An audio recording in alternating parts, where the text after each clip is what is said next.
एक ऐसी गुफा जहां माना जाता है कि यहां स्वयं महादेव आते हैं और कहते हैं कि महादेव ने अपनी ही शक्तियों से इस खास गुफा का निर्माण किया था। दोस्तों, क्या आपने भारत में मौजूद गुफाओं के अंदर स्थित मंदिरों के बारे में सोचा है? एक धार्मिक स्थान का गुफा के अंदर मौजूद होने के पीछे का क्या रहस्य हो सकता है? इस खास वीडियो में आज हम इन्हीं सवालों से पर्दा उठाएंगे। आप देख रहे हैं महादेव दर्शन। अगर अभी तक आपने हमारे चैनल को सब्सक्राइब नहीं किया तो देर किस बात की, चैनल को सब्सक्राइब अवश्य करें और बेल आइकन जरूर दबाएं ताकि ऐसी ही खास लेटेस्ट अपडेटेड वीडियोस आपको जानने और सुनने को मिलती रहें। एलोरा केव्स के बारे में तो आप सभी ने सुना होगा। ये औरंगाबाद जिले महाराष्ट्र में स्थित है। एलोरा केव्स को लेके वैज्ञानिक और कई वैज्ञानिकों ने बताया कि इस गुफा में स्थित कैलाश मंदिर को एक विशाल चट्टान से काट कर तराशा गया है, जो आज और कल की टेक्नोलॉजी के साथ भी करना नामुमकिन सा लगता है। उनके अनुसार किसी भी मंदिर की रचना में और उसको बनाने की प्रक्रिया में मंदिर का निर्माण नीचे से ऊपर की ओर किया जाता है।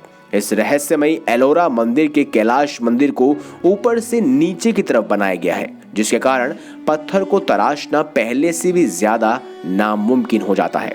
हमारे ऋग्वेद में इंद्राग्नि नामक एक शस्त्र का जिक्र किया गया है, जो ऐसी विशाल चट्टान को आसानी से तराश सकता है। क्या ऐसा मुमकिन है कि देवी देवताओं ने इस मंदिर की रचना में उस शास्त्र का उपयोग किया हो? क्रिश्चियंस के बाइबल में द ग्रेट फ्लड का उल्लेख है, जिसमें ये लिखा गया है कि अन्य देवी देवता समय समय पर धरती को शुद्ध करने के लिए बाढ़ लेकर आते रहते हैं, जिससे कि धरती का निर्माण दोबारा हो सके और वो पवित्र हो सके।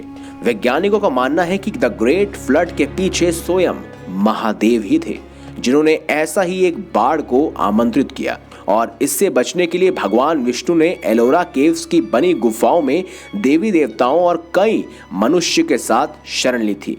क्या यह मुमकिन है कि एलोरा की गुफाओं में एक रहस्यमय शहर बसता है जहां निवास करते हैं हमारे देवी देवता? क्या ये मुमकिन है कि उनकी पहचान को दुनिया से छुपाने के लिए इस गुफा का इस्तेमाल किया जाता है? स्वयं महादेव और भगवान विष्णु, क्या इसी वजह से इस गुफा में कई रहस्य हैं जो अब तक नहीं सुलझ पाए हैं? एक ऐसा ही सर खुजाने वाला रहस्यमय गुफा है अमरनाथ की गुफा। अमरनाथ की गुफा के शिवलिंग को अमरेश्वर कहा जाता है।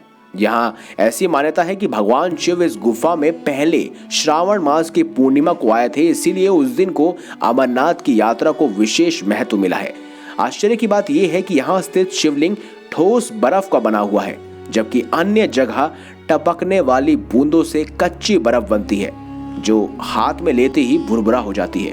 अमरनाथ शिवलिंग के पीछे कुछ खास और रहस्य छुपे हुए हैं। दोस्तों, अमरनाथ शिवलिंग से कुछ दूरी पे पार्वती, गणेश और भैरव के भी ऐसे हेमकुंड बने हुए हैं। कहा जाता है कि ये ठोस बर्फ के बने हुए हैं, लेकिन अन्य जगह टपकने वाले बूंदों की कच्ची बर्फ है। मान्यता है कि यह वो गुफा है जहां पार्वती माता के साथ महादेव ने प्रवेश किया था और अपने अमर होने का रहस्य बताया था। इसी स्थान पर शिवजी ने पार्वती को बताया कि क्यों ब्रह्मा, विष्णु और स्वयं वह खुद सृष्टि का अंत हो जाने पर भी अमर बने रहेंगे। क्या इससे ये साबित नहीं होता कि अमर होने की बातें और भी रहस्यमय जानकारी के लिए महादेव ने गुफाओं को ही क्यों इस्तेमाल किया? क्या यह मुमकिन है कि ऐसी अन्य प्रकार की गुफाएं जैसे एलोरा की गुफाएं या अमरनाथ की गुफाएं महादेव की रहस्यमय शक्तियों का केंद्र हो सकता है? उत्तराखंड की पिथौरागढ़ में स्थित पाताल भुवनेश्वर गुफा बहुत ही प्रसिद्ध और रहस्यमय है। पाताल भुवनेश्वर किसी आश्चर्य से कम नहीं।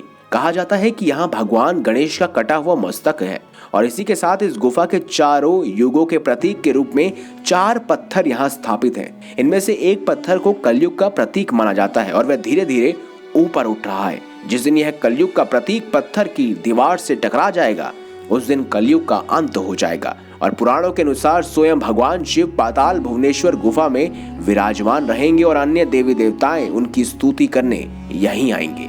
क्या इन सब से यह साबित होता है कि ऐसी विभिन्न गुफाओं में कोई रहस्यमय शक्तियां बसती हैं? माना जाता है कि कुंभ मेले के बाद अधिकतर नागा साधु और अघोरी नागा साधु वहां से गायब हो जाते हैं और कैलाश पर्वत या उत्तराखंड के पर्वतों की गुफाओं में प्रवेश करके वहां ध्यान में बैठ जाते हैं। क्या ये इस बात का प्रतीक है कि गुफाओं में ध्यान में बैठने से साधुओं को महादेव की शक्तियों का एहसास होता है? क्या ये मुमकिन है कि गुफाओं में बैठे साधु वहां पे मौजूद रहस्यमय शक्तियों की मदद से भगवान शिव से वार्तालाप कर पाते हैं?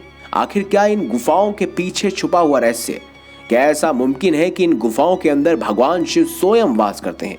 आपने हमेशा तो सुना ही होगा, भगवान दिख नहीं सकते, धर्म महसूस किया जाता है पर उसका निर्माण देखा नहीं जा सकता। पर क्या इन गुफाओं के पीछे का रहस्य इन्हीं बातों से पर्दाफाश कर देगा?